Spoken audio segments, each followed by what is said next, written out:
di 3 kecamatan di Lampung Utara terendam banjir.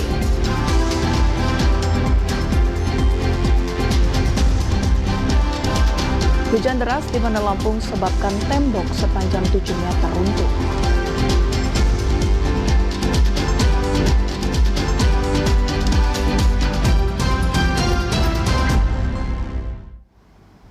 Selamat sore pemirsa, Tabi pun berjumpa lagi bersama kami dalam Lampung hari ini.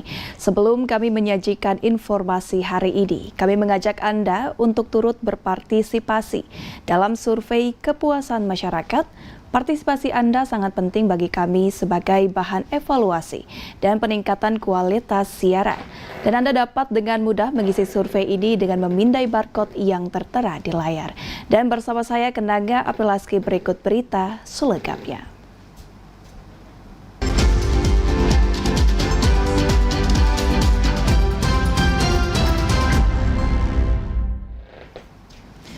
Pemirsa, mengawali informasi kita pada sore hari ini. Ratusan rumah warga di 3 kecamatan di Lampung Utara terendam banjir sejak Sabtu dini hari dengan ketinggian 1,5 meter. Meski banjir, namun warga masih memilih untuk bertahan di rumah masing-masing. Hujan deras yang melanda kawasan Lampung Utara sejak Sabtu dini hari mengakibatkan ratusan rumah warga di Kecamatan Kota Bumi, Kecamatan Kota Bumi Selatan, dan Kecamatan Abung Selatan terendam banjir. Banjir dengan ketinggian mencapai 0,5 meter ini mengakibatkan aktivitas masyarakat terganggu. Saat ini warga masih bertahan di rumah masing-masing menunggu banjir surut. Di Kecamatan Kota Bumi, wilayah yang terendam yakni Kelurahan Sri Basuki 33 rumah dan Cempedak 64 rumah. Kecamatan Kota Bumi Selatan, wilayah yang terendam di Kelurahan Tanjung Harapan 4 rumah dan Kelurahan Kota Alam 3 rumah. Sedangkan Kecamatan Abung Selatan yang terendam banjir di Desa Candimas 7 rumah dan Desa Kalibening 4 rumah. Dengan total 115 rumah terendam banjir sampai Sabtu siang. Sejumlah anak mandi serta berenang di genangan air banjir. Seorang warga terdampak banjir, Lalan, mengaku setiap tahun mengalami kebanjiran akibat dampak dari pendangkalan sungai yang belum pernah dikeruk. Barang-barang seperti kulkas maupun kasur terendam air. Oh, buka TV udah hancur, kulkas udah kerendam, udah nggak punya kulkas, nggak punya TV. Oh. Tempat tidur? Iya. Oh, busa udah tuh punya bapaknya udah kerendam. Tadi pagi udah kerendam lagi.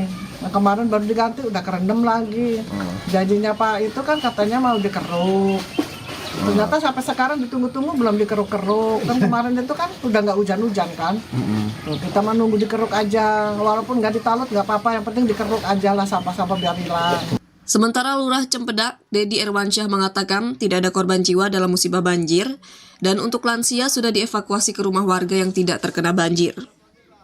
Dari kemarin sore kan hujan, hingga tadi malam hujan. Dari jam berapa hujan itu? Hujan lebat itu mulai jam 11, 23.00. Terus kondisi warga saat ini seperti apa, Bang?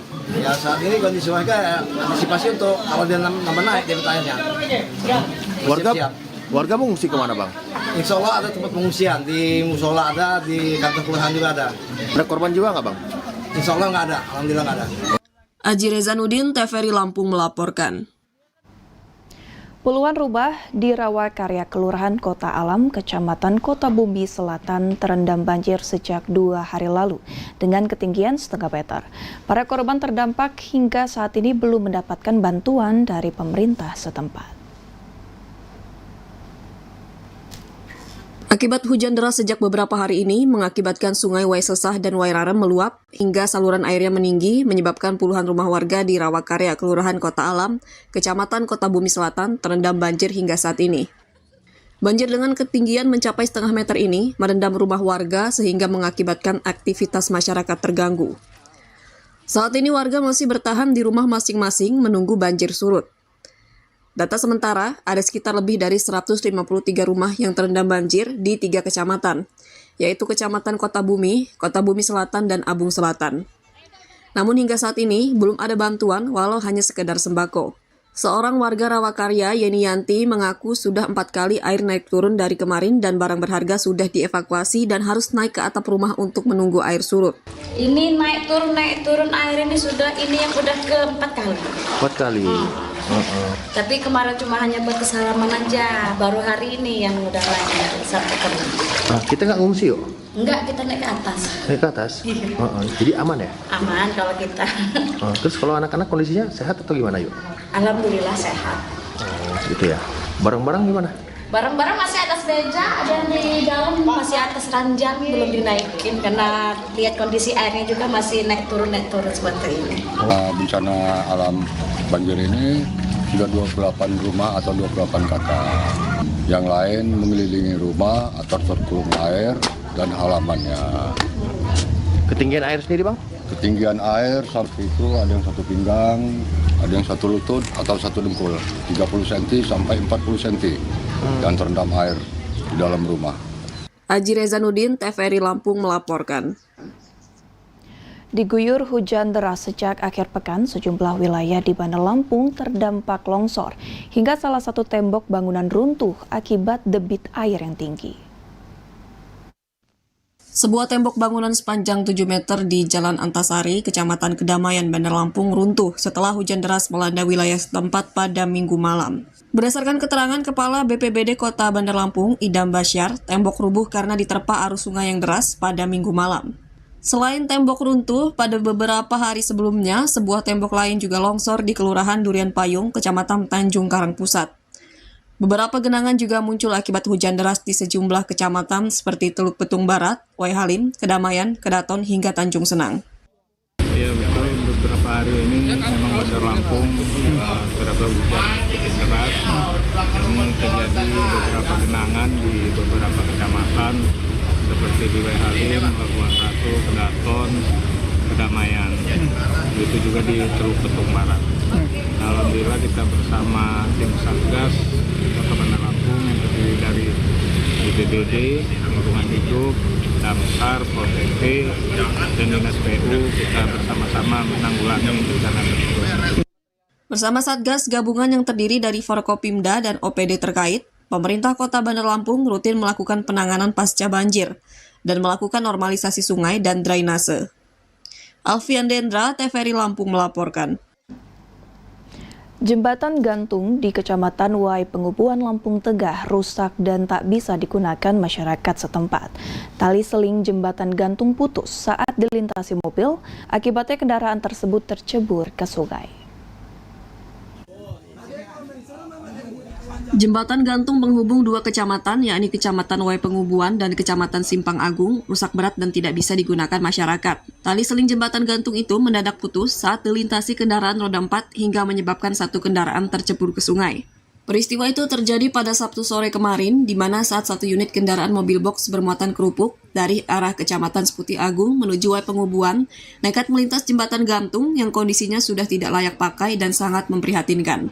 Akibatnya tali seling jembatan putus saat kendaraan tersebut melintas dan mobil box tersebut jatuh tercebur sungai. Beruntung sopir berhasil keluar dengan selamat sehingga tidak ada korban dalam peristiwa tersebut. Kepala Kampung Tanjung Ratu, Samsuri, mengatakan jembatan gantung sangat vital karena sering dilintasi masyarakat untuk bekerja dan juga anak sekolah dari wilayah Kecamatan Wai Pengubuan menuju Kecamatan Seputi Agung. Samsuri menambahkan, sebelumnya kondisi jembatan gantung itu juga telah mengalami kerusakan cukup parah. Sebab jembatan telah berusia puluhan tahun dan dibangun sekitar tahun 1973 oleh proyek transmigrasi Angkatan Darat. Ia berharap pemerintah segera memperbaiki atau membangun ulang jembatan sehingga akses masyarakat dapat kembali berjalan baik. Itu kejadian bahwa mobil box itu dari arah Purnama Tunggal itu mau menuju ke Tanjung Ratu, melintasi jembatan. Nah tiba-tiba kabel sentral itu putus, mobil masuk ke kali, tapi alhamdulillah supirnya selamat. Ini itu jembatan penghubung antar Kecamatan Wai Pengubuan dan Kecamatan Seputi Agung. Jadi harapan saya ini agar jembatan ini segera diperbaiki dan dibangun, Mbak. Angga, TVRI Lampung melaporkan. Pemirsa, sejumlah warga di Desa Tritunggal Jaya, Kecamatan Banjar Agung, Kabupaten Tulang Bawang, berhasil mengamankan 4 orang pria diduga menjadi pengedar narkoba. Penangkapan dilakukan saat warga siskamling atau ronda malam dan mendatangi sebuah rumah yang mencurigakan. Video amatir ini merekam di saat aksi sejumlah warga mendatangi dan mengamankan 4 orang pria diduga pengedar narkoba di sebuah rumah di kawasan Desa Tritunggal Jaya, Kecamatan Banjar Agung, Kabupaten Tulang Bawang. Saat dilakukan pengecekan, warga menemukan alat hisap sabu atau bong dan ratusan plastik klip kosong di bagian belakang rumah. Merasa curiga, kemudian warga menghubungi pihak kepolisian dari Polsek Banjar Agung, lalu kemudian melakukan penggeledahan dan berhasil mengamankan 1 paket besar sabu, serta 2 paket sedang sabu-sabu yang disembunyikan di dalam dompet dan sebuah timbangan digital. Keempat pria berinisial F, E, dan I kemudian diamankan dan diserahkan ke Mapolsek Banjar Agung bersama barang bukti guna penyelidikan lebih lanjut. Ya, tadi kita ronda seperti biasa, ya kita keliling di lingkungan, kita menemukan salah satu rumah yang masih terbuka dan ada aktivitas di dalam rumahnya. Kita coba memberikan himbauan untuk segera tidur dan mengamankan kendaraan-kendaraan jika ada barang berharga. Tetapi ketika kita memberikan himbauan atau peringatan, kita malah menemukan alat-alat yang terduga untuk pemakaian sabu atau narkotika. Aksi warga ini bermula di saat sejumlah warga tengah melakukan siskamling atau kegiatan ronda malam, mendapati sebuah rumah yang diduga terdapat aktivitas mencurigakan, kemudian warga mendatangi rumah tersebut. Hari ini Polsek Banjar Agung, khususnya unit reskrim Polsek Banjar Agung, mendapatkan serahan dari masyarakat yang melaksanakan ronda malam. Masyarakat tersebut menyerahkan 4 orang laki-laki yang diduga sedang menggunakan narkotika jenis sabu-sabu. Kemudian unit reskrim segera bergegas melakukan koordinasi kepada Sat Narkoba Polres Tulang Bawang untuk melakukan penggeledahan di rumah salah satu daripada 4 terduga pelaku yang diamankan oleh masyarakat. Johan Argena Putra, TVRI Lampung melaporkan. Sejumlah gajah jinak dari Taman Nasional Waikambas, Lampung diterjunkan dalam patroli penghalauan kawanan gajah liar agar tak memasuki wilayah penduduk. Bersama petugas, patroli dilakukan dengan menyusuri medan berat, mulai dari kawasan hutan hingga rawa-rawa perbatasan Waikambas dengan desa penyangga. Taman Nasional Waikambas Lampung Timur Lampung terus melakukan mitigasi ancaman konflik gajah dengan masyarakat desa penyangga. Salah satunya dengan menggencarkan patroli rutin, melibatkan puluhan petugas TNWK, Mitra Waikambas hingga TNI, Polri, dan masyarakat. Sejumlah gajah jinak dari Elephant Response Unit dan Pusat Latihan Gajah Waikambas juga turut diterjunkan untuk membantu petugas menyusuri medan berat hutan hingga kawasan rawa-rawa. Tak jarang, petugas patroli mendapatkan perlawanan dari kawanan gajah liar yang hendak menerobos perbatasan Waikambas. Namun, dengan bantuan gajah jinak, penghalauan berlangsung lebih efektif dan kelompok gajah liar pun dapat kembali ke dalam hutan dengan sendirinya. Dan memang Taman Nasional Waikambas ini berbatasan dengan desa. Jadi tidak ada yang berbatasan dengan hutan lainnya, semua berbatasan dengan desa. Jadi hampir terjadi di semua desa di sekitar kawasan.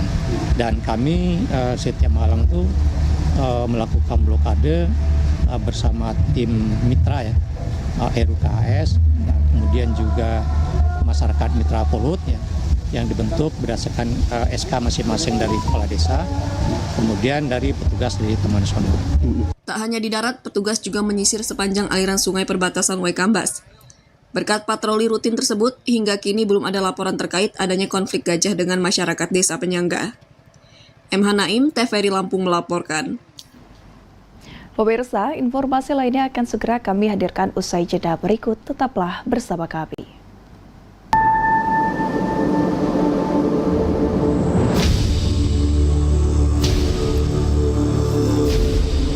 Lampung, tanah yang kaya akan budaya dan sejarah.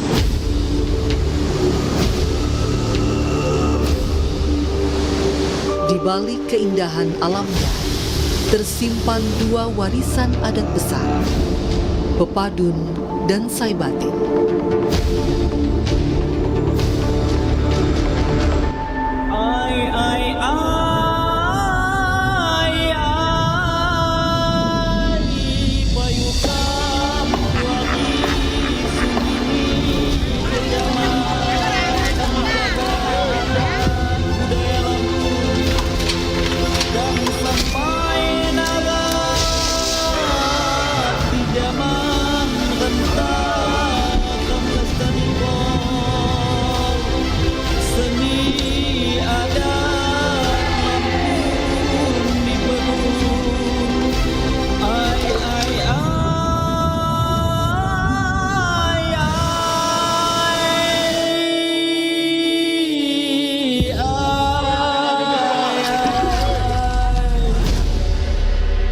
Sai Bumi Huajuhai.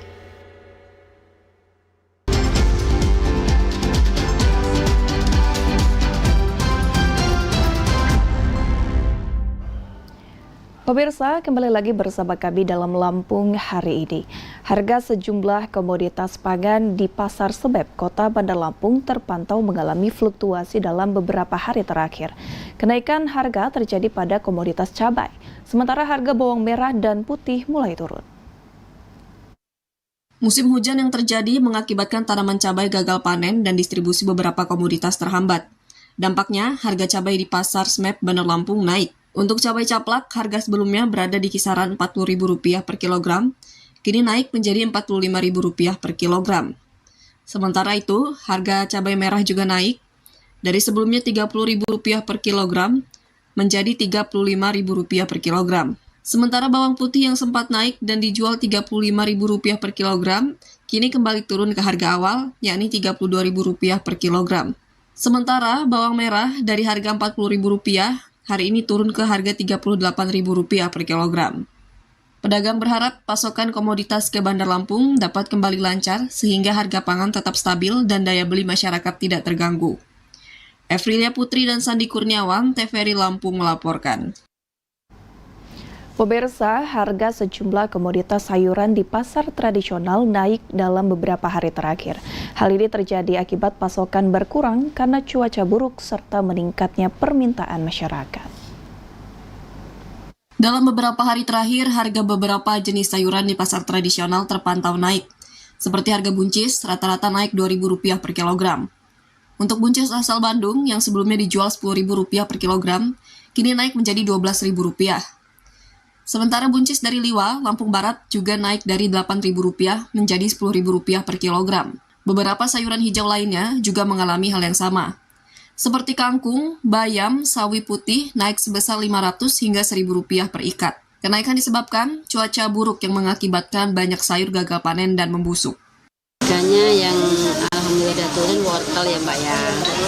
Kemarin kan sampai 15 ribu, sekarang udah bisa 9 ribu.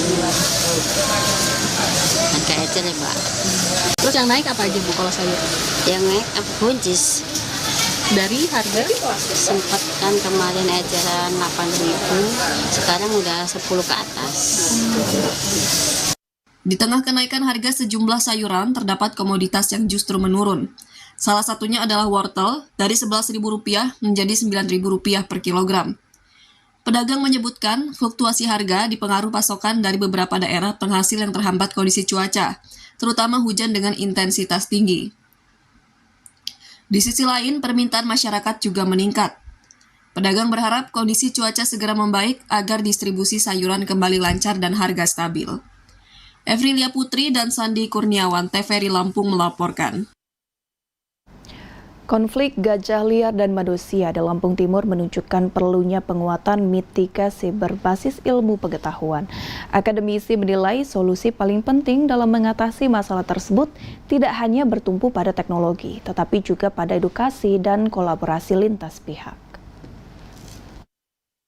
Konflik antara gajah liar dan manusia kembali menelan korban jiwa di Lampung Timur beberapa waktu lalu, menambah daftar panjang kasus konflik satwa liar yang hingga kini masih menjadi persoalan serius di wilayah tersebut. Dosen Rekayasa Kehutanan Institut Teknologi Sumatera bidang konservasi satwa liar, Rizky Kurnia Thohir menilai, hingga saat ini penerapan teknologi pemantauan gajah secara langsung di lapangan masih belum berjalan optimal. Secara kapasitas dan teknologi, ITERA sudah memiliki teknologi pemantauan, salah satunya berbasis bioakustik. Teknologi bioakustik pengusir gajah memanfaatkan suara atau vokalisasi gajah dan frekuensi lainnya untuk deteksi dini.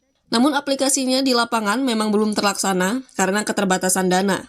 Menurut Rizky, teknologi lain yang dinilai cukup efektif untuk mitigasi konflik adalah penggunaan GPS Scholar pada gajah. Dengan alat tersebut, pergerakan gajah dapat dipantau secara real-time sehingga ketika satwa tersebut mendekati kawasan permukiman, posisi dan arah pergerakannya dapat segera diketahui dan diinformasikan kepada masyarakat melalui sistem peringatan atau penyebaran informasi. Namun memang kita secara aplikatif belum ya, tapi secara secara kemampuan gitu ya. Kemudian alat sebenarnya sudah kami punya mengenai alat pemantauan menggunakan bioakustik ya, suara gitu ya. Namun memang aplikasinya di lapangan belum. Namun terkait dengan teknologi gitu yang bisa diaplikasikan, sebenarnya kami bisa membantu terutama untuk efektivitas penggunaan GPS collar untuk gajah, kemudian nanti ketika gajah mendekat ke pemukiman kita tahu posisinya di mana, kemudian informasi itu tersebar ke blast melalui SMS atau WhatsApp ke masyarakat gitu ya. Rizky menambahkan, solusi paling penting dalam mengatasi konflik gajah dan manusia sebenarnya tidak hanya bertumpu pada teknologi, tetapi juga pada edukasi dan kolaborasi lintas pihak. Edukasi kepada masyarakat dinilai krusial agar warga memahami karakteristik, perilaku, serta kebutuhan hidup gajah sebagai satwa liar. Upaya ini harus melibatkan banyak pihak, tidak hanya Kementerian Kehutanan, tetapi juga akademisi dan masyarakat. Listri Syawati dan Putra Irawan, TVRI Lampung melaporkan. Asosiasi Travel Agent Indonesia Astindo Lampung mengingatkan pentingnya peningkatan standar keamanan di seluruh destinasi wisata di Lampung menyusul sejumlah insiden wisata di daerah lain. Astindo menilai keselamatan dan kenyamanan wisatawan harus menjadi prioritas utama agar kejadian serupa tidak terjadi di Lampung. Peristiwa jatuhnya wisatawan di Gunung Rinjani serta tenggelamnya wisatawan di Labuan Bajo menjadi pengingat penting bagi daerah-daerah tujuan wisata lainnya, termasuk Provinsi Lampung, untuk lebih serius memperhatikan aspek keselamatan pengunjung. Dengan banyaknya destinasi wisata alam yang dimiliki Lampung, dinilai perlu memperkuat standar keamanan agar kejadian serupa tidak terjadi. Ketua Asosiasi Travel Agent Indonesia atau Astindo Lampung, Adi Susanto menegaskan, keselamatan wisatawan harus menjadi prioritas utama dalam pengembangan pariwisata. Menurutnya, Lampung membutuhkan sistem pengamanan yang memadai, mulai dari ketersediaan lifeguard hingga penerapan standar keselamatan yang ketat di setiap destinasi wisata. Adi juga menekankan pentingnya penyusunan dan penerapan standar keamanan yang jelas dan terukur di seluruh objek wisata di Lampung. Hal tersebut dinilai sebagai langkah penting untuk membangun kepercayaan wisatawan sekaligus menjaga citra pariwisata daerah. Lampung butuh lifeguard, butuh keamanan yang baik, butuh safety yang luar biasa. Makanya jangan sampai keadaan seperti daerah lain seperti Rinjani dan lain-lain itu masuk ke Lampung. Perlu kita membuat standar keamanan yang baik di Lampung. Untuk itu yuk kita sama-sama mengembangkan pariwisata Lampung dengan standar keamanan yang baik. Adi juga mengingatkan bahwa peran pemerintah dan seluruh pemangku kepentingan pariwisata sangat penting dalam memberikan informasi yang jelas dan transparan terkait keamanan di destinasi wisata. Regulasi pemerintah juga dinilai perlu diperkuat agar dapat menjadi pedoman bagi para pelaku dan pengelola wisata dalam menerapkan standar keselamatan. Listri Syawati dan Putra Irawan, TVRI Lampung melaporkan. Pemirsa, sebelum Anda memulai aktivitas esok hari, penting untuk mengetahui kondisi cuaca terkini agar semua rencana berjalan lancar. Untuk itu sebelumnya pastikan Anda telah memiliki informasi mengenai perakiraan cuaca dan berikut kami sampaikan informasi perakiraan cuaca esok hari Selasa 20 Januari 2026 yang akan disampaikan forecaster Badan Meteorologi, Klimatologi dan Geofisika BMKG Lampung berikut ini. Assalamualaikum warahmatullahi wabarakatuh. Tabik pun. Selamat sore Sobat BMKG dan pemirsa TVRI Lampung dimanapun Anda berada. Senang sekali kami dari BMKG Lampung dapat kembali hadir di hadapan pemirsa untuk menyampaikan informasi perakiraan cuaca wilayah Lampung yang berlaku untuk besok Selasa 20 Januari 2026. Bersama saya Febri Surgiansah, berikut informasi selengkapnya. Pada pagi hari, secara umum wilayah Lampung diperkirakan cerah berawan hingga berawan, dan pada siang hari, secara umum wilayah Lampung diperkirakan hujan dengan intensitas ringan hingga sedang. Dan untuk malam hari, kami menghimbau kepada masyarakat untuk mewaspadai adanya potensi hujan dengan intensitas sedang hingga lebat yang dapat disertai petir dan angin kencang diperkirakan terjadi di sebagian besar wilayah Lampung. Kecuali untuk Lampung bagian barat, diperkirakan hujan dengan intensitas ringan hingga sedang. Dan untuk malam hari, terdapat potensi hujan dengan intensitas ringan hingga sedang di wilayah pesisir barat, Lampung Barat, Tanggamus, Kota Metro, dan Lampung Selatan. Dan kembali kami menghimbau kepada masyarakat untuk mewaspadai adanya potensi hujan dengan intensitas sedang hingga lebat yang dapat disertai petir dan angin kencang diperkirakan terjadi di wilayah Waikanan, Lampung Utara, Tulang Bawang Barat, Mesuji, Tulang Bawang, Lampung Tengah, dan Lampung Timur. Pemirsa TVRI, kami mengingatkan bahwa informasi yang kami berikan merupakan gambaran umum perakiraan cuaca di wilayah masing-masing. Bagi pemirsa yang ingin mengetahui informasi perakiraan cuaca khusus yang lebih lengkap dan lebih detail, pemirsa dapat memantau melalui aplikasi Info BMKG yang dapat diunduh melalui Play Store dan juga App Store.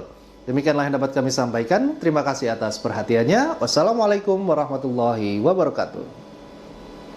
Pemirsa, sesaat lagi kita akan mengetahui beragam informasi dari berbagai provinsi yang ada di Pulau Sumatera dalam Lintas Andalas berikut ini.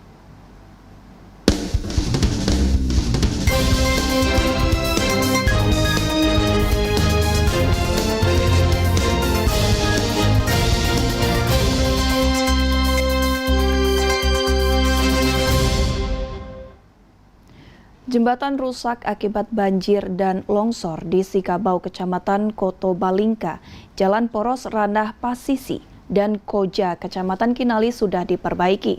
Mobilisasi masyarakat sudah kembali normal, meski demikian sejumlah lokasi yang terdampak lainnya masih butuh pemulihan. Kerusakan fasilitas umum berupa jalan dan jembatan akibat bencana banjir dan longsor di Kabupaten Pasaman Barat sudah mulai diperbaiki. Hingga saat ini jembatan menuju daerah Sikabau, jembatan Kecamatan Koto Balingka, jembatan di daerah Poros Nagari Ranah Pasisia, dan jembatan di Nagari Koja, Kecamatan Kinali sudah bisa dilewati.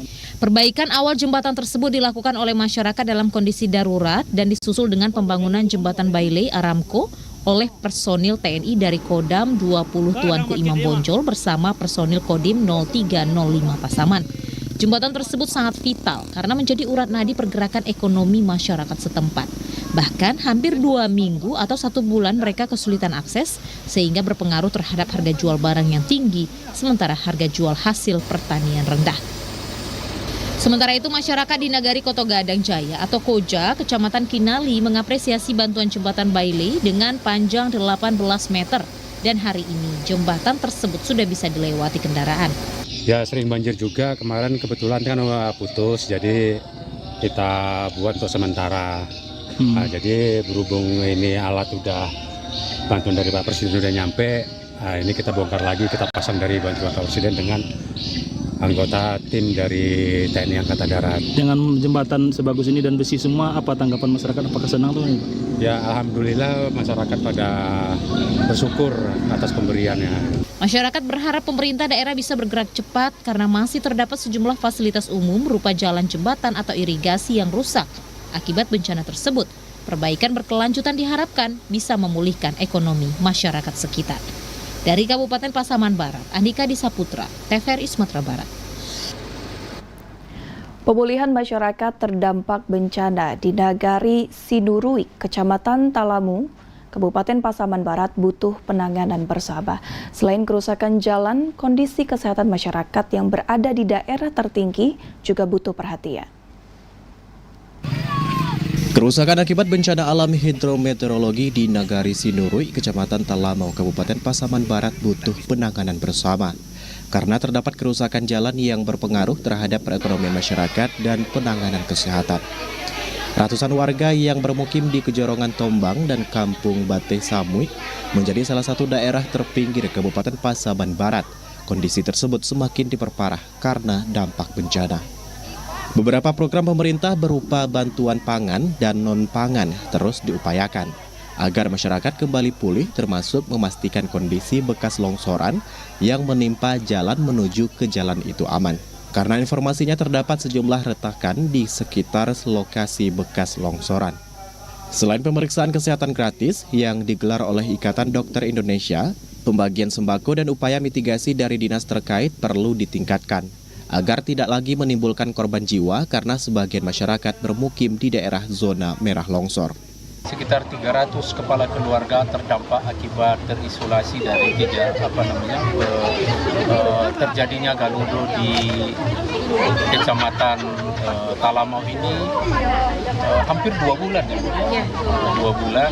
Ini tentu otomatis membawa dampak yang sangat signifikan dalam perkembangan ekonomi, kesehatan dan psikologi masyarakat. Itu kita kita sebagai pemerintah daerah tentu berharap kegiatan ini membawa angin segar dalam kegiatan kesejahteraan masyarakat. Pemerintah Nagari memastikan hingga saat ini distribusi dan kebutuhan pangan masyarakat sudah lancar, namun kewaspadaan dan mitigasi perlu ditingkatkan agar saat cuaca ekstrim datang, masyarakat bisa melakukan evakuasi secara mandiri. Dari Kabupaten Pasaman Barat, Andika Adisa Putra, TVRI Sumatera Barat. Masyarakat yang tinggal di bantaran Sungai Batanghari dihimbau waspada terhadap bencana banjir. Pemerintah Kabupaten Muaro Jambi hingga kini belum mencabut status kesiapsiagaan bencana hidrometeorologi yang telah ditetapkan sejak 28 November 2025 lalu. Kabupaten Muaro Jambi masih berada pada status kesiapsiagaan bencana hidrometeorologi terhitung mulai ditetapkan 25 November 2025 lalu. Status ini akan berakhir pada 31 Januari 2026 mendatang jika kondisi debit air Sungai Batanghari normal atau di bawah 13,87 meter. Berdasarkan catatan Badan Penanggulangan Bencana Daerah setempat, sepanjang status kesiapsiagaan bencana hidrometeorologi ditetapkan, tidak ada catatan daerah yang terdampak banjir maupun longsor. Kalaksa BPBD Muaro Jambi, Paruhuman Lubis mengatakan, penetapan status tersebut sebagai antisipasi pemerintah dalam menghadapi bencana, terutama banjir dan longsor. Status akan ditingkatkan apabila ketinggian debit air Sungai Batanghari mencapai 13,87 atau berada pada siaga 3. Untuk ketinggian air Sungai Batanghari di wilayah Kabupaten Muaro Jambi saat ini berada pada 16,67 meter. Januari nanti, nah apabila ada menjelang itu kita akan juga nanti secara otomatis itu akan kita tingkatkan itu. Nah, dalam keadaan sekarang ini alhamdulillah masih dalam keadaan normal. Nah, untuk mengantisipasi itu kita sudah buka posko di sini. Dan juga kita sudah berkoordinasi dengan TNI. BPBD Muaro Jambi telah mengeluarkan surat edaran untuk camat dan pemerintah desa terkait langkah-langkah menghadapi bencana hidrometeorologi akibat cuaca ekstrim. BPBD juga telah memitigasi daerah yang berpotensi mengalami bencana hidrometeorologi yang menjadi dasar kewaspadaan pemerintah desa. Meski debit air jauh dari siaga 3, namun masyarakat diimbau untuk waspada. Pasalnya daerah hulu sungai, debit air masih tinggi dan kawasan hilir Sungai Batanghari terdapat daerah yang banjir. Azam Afnan, TVRI Jambi melaporkan. Pemirsa, cuaca di perairan Kabupaten Tanjung Jabung Timur masih belum stabil hingga saat ini. Selain hujan dengan intensitas lebat, ketinggian gelombang yang mencapai 4 meter juga sangat membahayakan nelayan. BPBD Kabupaten Tanjung Jabung Timur mengeluarkan imbauan waspada untuk nelayan tradisional. Peringatan ini sebagai tindak lanjut laporan BMKG terkait gelombang setinggi 3 hingga 4 meter di perairan Selat Berhala dalam sepekan ini. Gelombang tinggi diprediksi terjadi di perairan Selat Berhala, Simbur Naik, hingga Kuala Jambi. Sekretaris BPBD Kabupaten Tanjung Jabung Timur, Indra Sakti Gunawan meminta seluruh nelayan untuk mematuhi peringatan kewaspadaan cuaca buruk tersebut. Peringatan larangan ini telah disampaikan ke pemerintah kecamatan di wilayah pesisir untuk mencegah kecelakaan laut yang dapat merenggut nyawa. Gelombang setinggi 4 meter sangat berbahaya bagi aktivitas renang dan wisata bahari. Selain ketinggian gelombang, potensi hujan dan angin kencang juga masih terjadi. Mengingat di dasarian ketiga bulan Januari 2026, puncak musim hujan di Kabupaten Tanjung Jabung Timur baru akan terjadi. Untuk di Tanjung Jabung Timur, di pesisir pantai timur ini bahwasanya ketinggian ombak itu berkisar antara 3 sampai 4 meter kan. Jadi memang kami sudah berkirim surat ke kecamatan untuk mengimbau para nelayan berhati-hati karena sudah ada 2 kejadian kan. Tenggelamnya kapal yang dinipah yang di perairan Simbur Naik, terutama di Kuala Simbur. Para nelayan diimbau untuk menggunakan pakaian pelampung jika terpaksa harus melaut. BPBD juga menekankan pentingnya peralatan keselamatan untuk mengantisipasi kondisi laut yang berbahaya. Kliva, TVRI Jambi melaporkan. BPBD Sarolangun mengimbau masyarakat untuk bersiap menghadapi puncak musim hujan dan ancaman bencana hidrometeorologi basah yang diperkirakan berlangsung pada bulan Januari hingga Februari mendatang. Curah hujan dengan intensitas ringan hingga lebat terus-menerus mengguyur Kabupaten Sarolangun.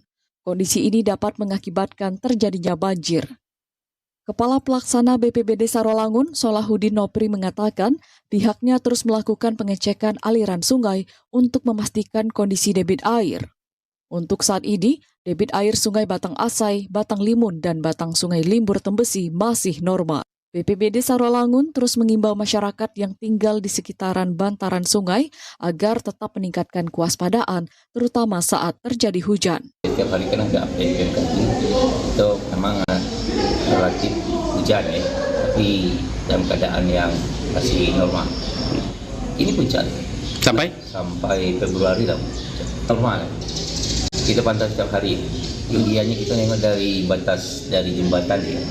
BPBD Kabupaten Sarolangun dan pemangku kepentingan terus memperhatikan perakiraan cuaca harian, mingguan, serta peringatan dini 3 harian sebagai dasar pengambilan keputusan dan langkah mitigasi bencana hidrometeorologi basah. Edi Kusnadi, TVRI Jambi melaporkan. Bencana banjir bandang dan tanah longsor di Kabupaten Agam memutus penghasilan harian ratusan pelaku usaha kecil. Tempat usaha rusak dan alat produksi hanyut membuat banyak warga tidak bisa lagi berdagang. Kehilangan penghasilan ini langsung menghantam kehidupan sosial dan ketahanan ekonomi keluarga. Sejak bencana terjadi, banyak pelaku UMKM tidak lagi memiliki sumber pendapatan harian. Sebagian pelaku usaha terpaksa berhenti total karena tempat usaha hancur. Kondisi ini membuat kebutuhan hidup harian menjadi masalah mendesak. Dinas Koperasi Usaha Kecil dan Menengah Kabupaten Agam melakukan pendataan UMKM terdampak. Fokus utama adalah usaha yang kehilangan penghasilan harian akibat bencana. Data dikumpulkan secara by name by address untuk memastikan kondisi real di lapangan. Hasil pendataan menunjukkan banyak pelaku usaha kehilangan sumber nafkah keluarga. Pendataan meliputi tingkat kerusakan tempat usaha, luasan fisik, dan taksiran nilai kerugian. Kerusakan usaha berarti putusnya rantai ekonomi keluarga. Dampaknya tidak hanya pada pendapatan, tetapi juga kebutuhan pangan dan biaya pendidikan. Semakin lama pemulihan tertunda, semakin berat tekanan sosial yang dirasakan warga. Kita awali dengan pendataan, kita awali dengan pendataan untuk memaksimalkan data yang ada, kemudian kita berikan apa yang harus kita berikan bantuan, apakah bantuan alat, bantuan modal dan sebagainya. Kemudian kita verifikasi hal-hal yang diperlukan dari usaha tersebut. Kemudian mungkin dari sisi kita lakukan relaksasi terhadap kredit kalau pengusaha itu memiliki kredit di perbankan. Kemudian juga kita lakukan misalnya revitalisasi tempat usahanya kalau mengalami kerusakan. Kepala Dinas Koperasi Usaha Kecil dan Menengah Kabupaten Agam, Andri Melson menyebutkan, pemulihan UMKM adalah upaya menyelamatkan penghidupan keluarga terdampak. Ia berharap data segera rampung agar bantuan modal dan sarana produksi dapat disalurkan, sehingga pelaku usaha bisa kembali bekerja dan beban sosial masyarakat tidak semakin meluas. Dari Kabupaten Agam, Rizky Alhamid Syam, TVRI, Sumatera Barat. Pemirsa, informasi lainnya akan segera kami hadirkan usai jeda berikut. Tetaplah bersama kami. Siapa nih? Gak tahu. Coba lihat. Banyak amat. Lumayan nih buat beli somai. Boleh nih. Pak Darwanto. Jangan pernah ngambil yang bukan hak kita ya, Nak.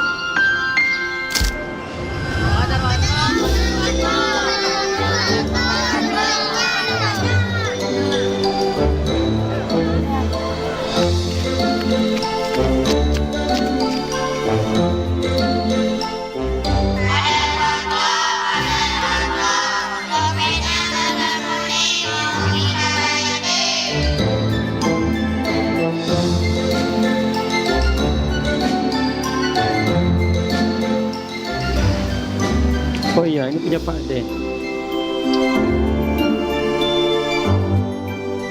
Nah, ini buat kalian. Enggak usah Pak D. Karena kalian anak jujur, Pak D kasih buku. Oh, makasih Pak D.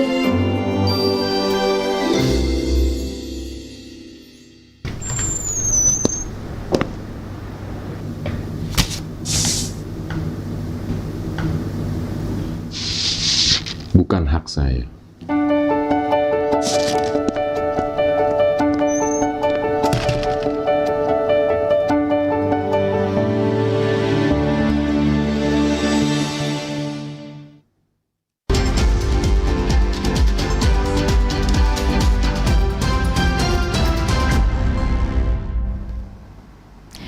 kasih pemirsa, tetap bersama kami dalam Lampung hari ini. Masyarakat di Kenagarian Koto Tuo, Kecamatan 4 Koto, Kabupaten Agam mengharapkan perbaikan jalan yang rusak akibat banjir 1 bulan lalu. Kondisi jalan yang rusak sudah mengakibatkan banyak pengendara terjatuh.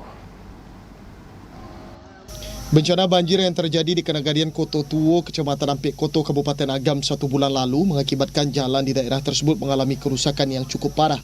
Namun dari awal terjadinya bencana, jalan yang menghubungkan Nagari Koto Tuo dan Nagari Siano 6 suku tersebut sampai saat ini masih belum diperbaiki.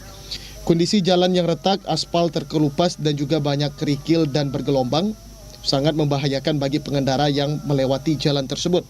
Warga mengaku karena jalan rusak sudah terjadi beberapa kali kasus kecelakaan yang mengakibatkan pengendara terjatuh karena jalan bergelombang dan licin. Warga mengaku selain jalan yang rusak, selokan yang dianggap sangat kecil juga membuat aliran air melimpah ke jalan saat curah hujan tinggi dan menambah kerusakan jalan. Belum ada lagi, Pak? Belum ada perbaikan.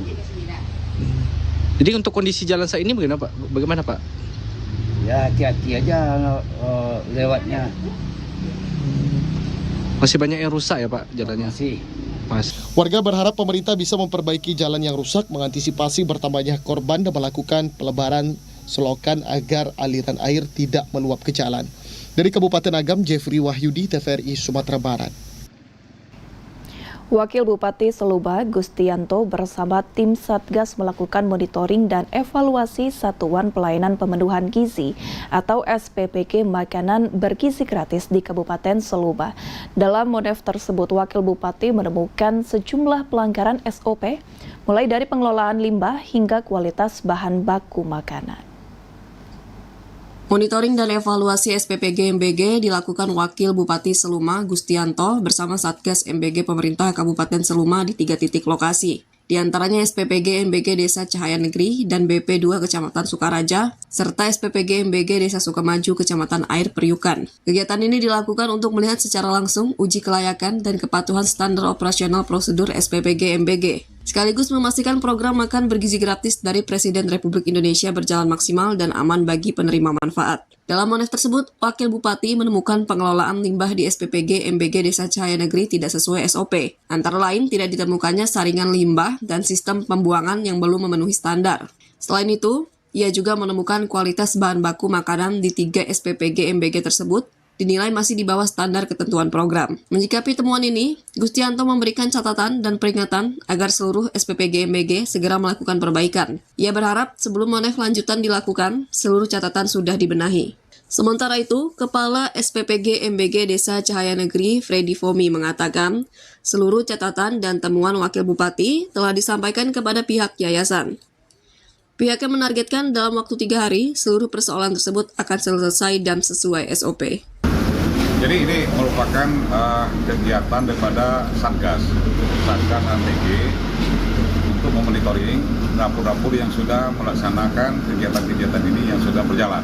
Artinya di sini dapur ini sudah 7 bulan dan kita melihat kondisi dapur standar atau tidak standarnya, ya alhamdulillah kita diterima dengan baik dengan SPG-nya, dengan yayasannya, termasuk Korwilnya. Ada beberapa catatan tadi yang harus mereka perbaiki. Ya mudah-mudahan kita datang ke depannya ini sudah di atas. Salah satunya apa, Pak? Catatan limbah. Ya. Jadi kemudian kualitas daripada makanan seperti ayam, sayur-sayuran. Nah ini perlu ada tes pengujian lagi kemurniannya. Jadi tadi ada masukan dari Pak Wakil Bupati Seluma, Pak Gustianto, itu untuk masalah penanganan limbah. Nah dari SPPG Seluma Sukaraja Cahaya Negeri ini untuk penyaringannya itu belum ada. Jadi minta ditindaklanjuti dan berkoordinasi dengan pihak yayasan untuk memasang beberapa alat untuk agar air itu bisa dibuang ke sungai itu bersih dan bisa tidak mencemari dari lingkungan yang ada. Itu masukan dan kami juga tadi sudah berkoordinasi dengan pihak yayasan. Insya Allah dalam 3 hari ke depan ini itu akan langsung ditindaklanjuti dan diperbaiki. Pemerintah Kabupaten Seluma menegaskan monitoring dan evaluasi akan terus dilakukan secara berkala. Hal ini untuk menjamin program makan bergizi gratis berjalan sesuai standar, aman, dan memberi manfaat maksimal bagi masyarakat. Kontributor Seluma, Denny Putra, TVRI Bengkulu melaporkan. Lapas kelas 2B Muara Bulian kembali menghasilkan produksi 3 ton gabah kering. Selain gabah kering, pihak lapas juga mampu menghasilkan ratusan kilogram daging ayam dan ikan dari program pembinaan kemandirian warga binaan. Setelah melakukan 3 kali musim tanam padi di lahan sarana asimilasi dan edukasi, Lapas kelas 2B Muara Bulian berhasil melaksanakan panen raya padi dengan jumlah gabah kering mencapai 3 ton. Selain gabah kering padi yang dihasilkan di lahan kurang lebih 1 hektar, Lapas kelas 2B Muara Bulian juga berhasil memproduksi ternak ayam, ikan, dan sayur mayur. Kepala Lembaga Pemasyarakatan kelas 2B Muara Bulian, Muhammad Ilham Santoso Sahdani mengatakan, hasil panen ini menjadi bukti bahwa program pembinaan berjalan efektif dan memberi manfaat nyata. Warga binaan tak hanya mengisi waktu selama masa pidana, namun juga dibekali keterampilan yang dapat digunakan setelah bebas nanti. Selain untuk diperjualbelikan, 5% hasil panen gabah kering ini nantinya akan diberikan kepada pihak ketiga yang bertanggung jawab dalam pengelolaan makanan warga binaan. Ini kita sudah panen bersama yang bisa menghasilkan yang pertama padi itu kita 3 kali panen, menghasilkan hasil panen kita ini sebesar 5%, ya, 5% bahwa kita memberikan dari pemborong kita dari bahan makanan narapidana dan selebihnya kita jual kepada masyarakat umum. Kakanwil Direktorat Jenderal Pemasyarakatan Jambi, Irwan Rahmat Gumilar mengatakan, program ketahanan pangan ini merupakan bentuk komitmen Dirjen Pemasyarakatan Jambi dalam mendukung semangat Astacita Presiden Prabowo Subianto. Program ketahanan pangan ini adalah bagaimana kita memanfaatkan baik itu lahan yang memang belum diproduktifkan untuk menjadi ketahanan pangan, maupun bagaimana kita melakukan pemberdayaan kepada warga binaan. Irwan Rahmat Gumilar menambahkan, pihaknya akan terus mengembangkan sektor pertanian dan peternakan untuk meningkatkan hasil produksi, sekaligus mendukung program ketahanan pangan nasional. Ade Juniawan, TVRI Jambi melaporkan. Pemirsa, sebelumnya tertanggal 1 Januari 2026, pemerintah daerah Kabupaten Lebong telah menghentikan seluruh bentuk tenaga honorer, seperti tenaga kerja sukarela, pegawai harian lepas dan sejenisnya untuk dirumahkan dan tidak ada pengangkatan baru. Pemerintah Kabupaten Lebong masih membuka kesempatan perekrutan untuk tenaga kesehatan melalui outsourcing oleh perusahaan pihak ketiga. Sebelumnya seluruh tenaga non-ASN yang dibebankan melalui anggaran belanja dan pendapatan daerah atau APBD.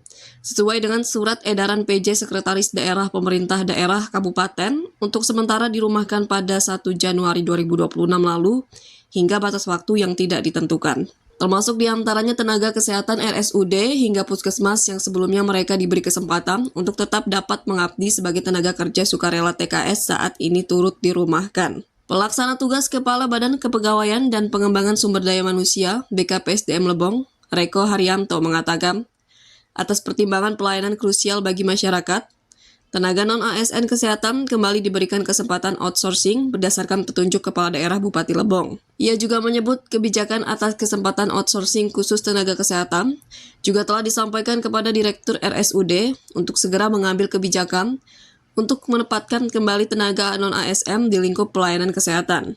Tetapi seluruh TKS maupun THLT di tahun 2026 berdasarkan surat dari Kemenpagri bahwa tidak boleh ada pengangkatan apapun bentuknya yang dikatakan honor.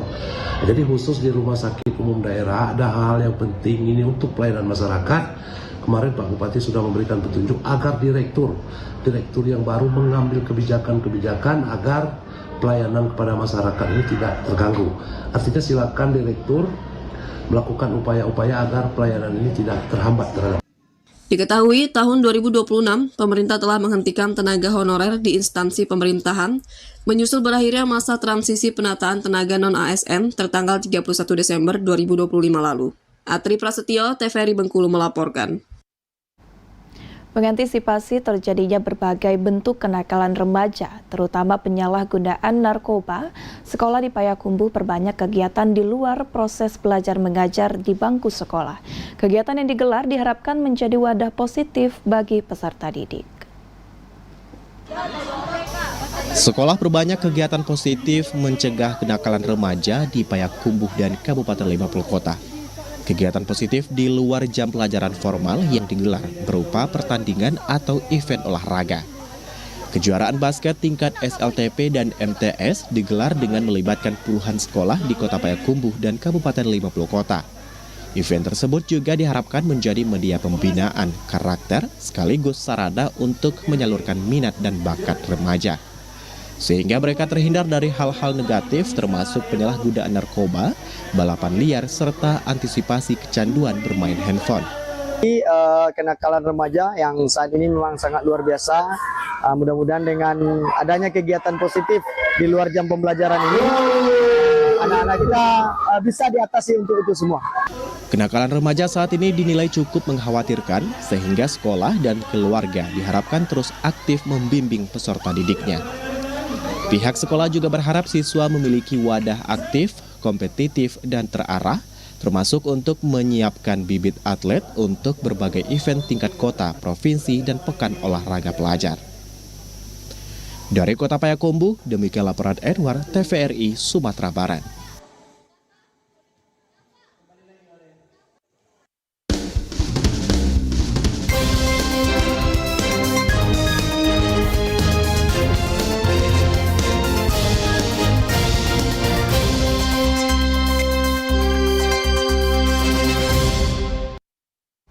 Pemirsa, sebelum kami mengakhiri kebersamaan pada program Lampung hari ini, kami mengajak Anda untuk berpartisipasi dalam survei kepuasan masyarakat.